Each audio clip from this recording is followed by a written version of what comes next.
The Cyberpunk Edge Runners update adds a lot of secret changes and new interactions that we did not have before. Some of them are for the better, they make the game feel way more alive than ever before, but a few of them feel a bit like a step back and kinda ruin a few of the things that were already going great for Cyberpunk 2077. With that in mind, there's quite a few changes that make the pedestrian AI feel a lot better in update 1.6, and not just that, there's a lot of new random events that will appear all around Night City. Starting of course with the NPCs, they will now dynamically react when you bump into them, and there's even an animation that will play every single time there's like you colliding with them or if you bump into them at high speeds. Another thing that was added also in update 1.6 is that they will get mad at you eventually if you keep pushing your luck, and I've noticed a lot of instances where NPCs in update 1.6 are generally way more keen to jump you, to attack you, or to react to you in one way or another. Compared to before 1.6, you could bump into a pedestrian a dozen times and they would barely react, even less so attack you or do anything besides just running away. But that's not the only thing that changes. Ever since 1.5, CD Projekt Red has slowly added a lot of dynamic events all around Night City, which usually came in the form of some of these police car chases. Well, there's a lot more actually added with 1.6, and not just that, many more other random events too. Here's for example one around Santo Domingo with this cop car chasing these gang members up until this back alley of sorts where a shootout ensues between the two forces and the gang members get put to rest. When I went back in 1.5, the same area did not spawn this random event at all. Another one a bit more different is around the petrochem station right here on this side of the map. You will notice one of these cars, for example, with a perp getting out of the vehicle and trying to run away from its arrest. In this case, the officer chases down the perp, eventually catches up a few blocks down and just takes it down. It's just one of them, but again, this did not spawn previously in 1.52 nor prior to that. And there's plenty other examples around Night City, like for example empty areas that did not feature any events previously, now showing something like a citizens protest against the NCPD. We did have some of these around Night City prior to 1.6, but they seem to be way more common now and appear in new areas that they did not show before.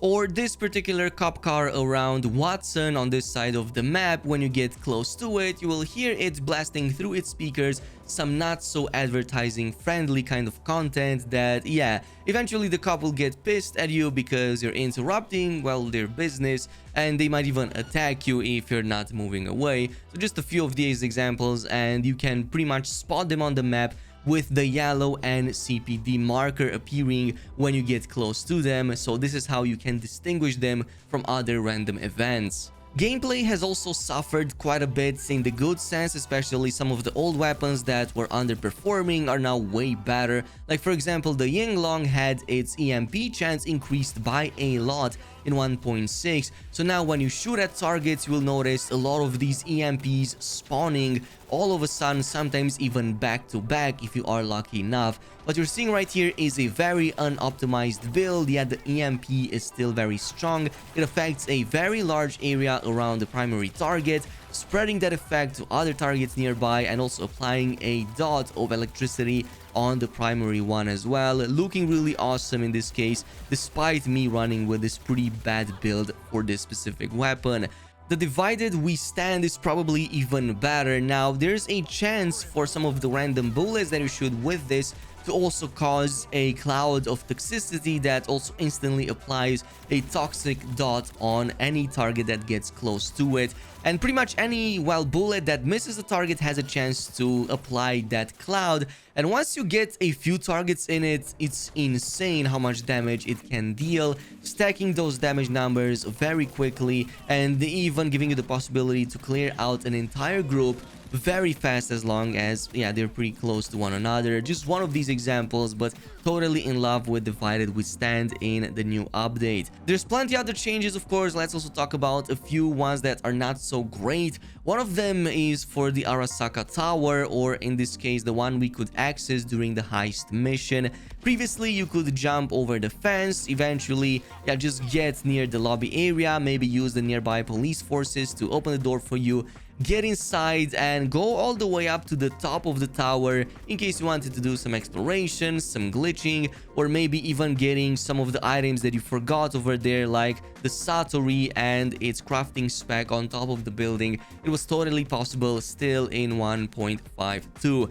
In 1.6, unfortunately, it's no longer possible because the elevators at the ground floor are disabled. The first one is disabled and the second one just doesn't let you press the button despite being out of combat. So I think that this method is pretty much gone in 1.6.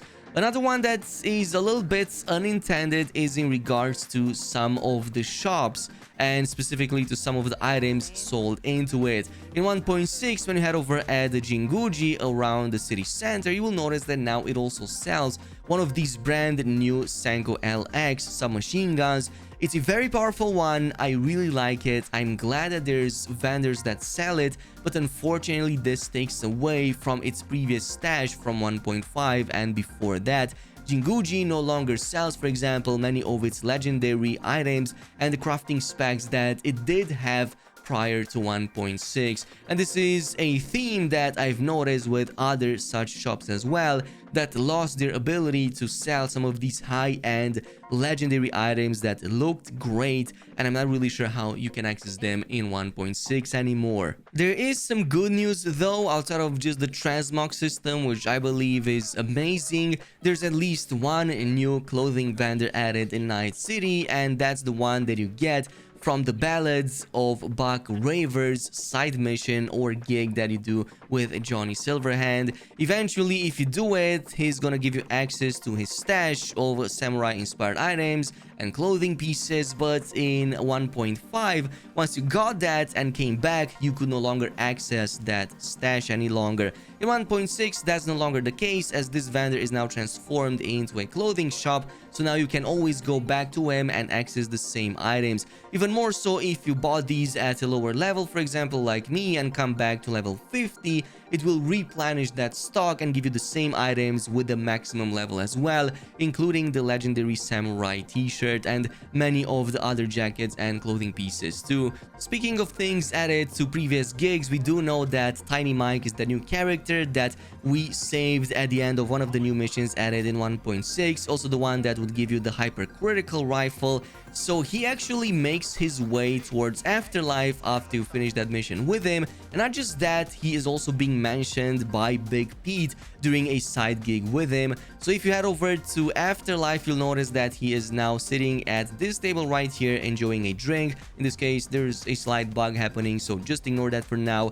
But he is also being mentioned in Big Pete's side gig right here in the Badlands. Basically, now if you find him during that side mission, he is going to mention that Tiny Mike mentions you to him, so he does know you, which is a nice way of kind of like adding dialogue to an existing gig. And not just that, once you finish that mission and go back to Afterlife again, if you talk to Tiny Mike, there's an option to tell him that you met his brother. So that's a really nice attention to detail over there, kind of tying in a lot of these loose ends, and this is exactly what I want to see more from CD Projekt Red in future updates.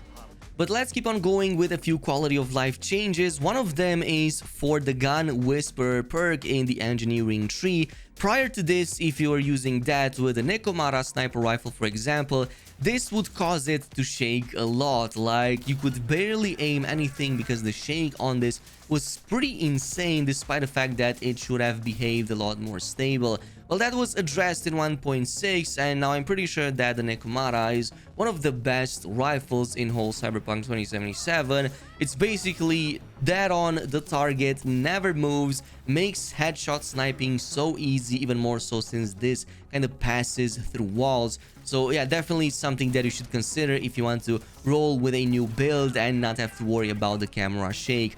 Another one that doesn't really work for me that well, but I can see why CD Projekt Red addressed this, is the overblowing glow that we had on the Mantis blades, especially on the one with the thermal effect prior to 1.6. So prior to that, as you can see, they were pretty wild, especially when you would get them close together during a parry. That was pretty much majorly nerfed in 1.6 to the point that it's now non-existent. There's no longer any glow happening, but at least it's very subdued even during nighttime. I'm not sure I like this change, but I can see a lot of people appreciating not having an eyesore.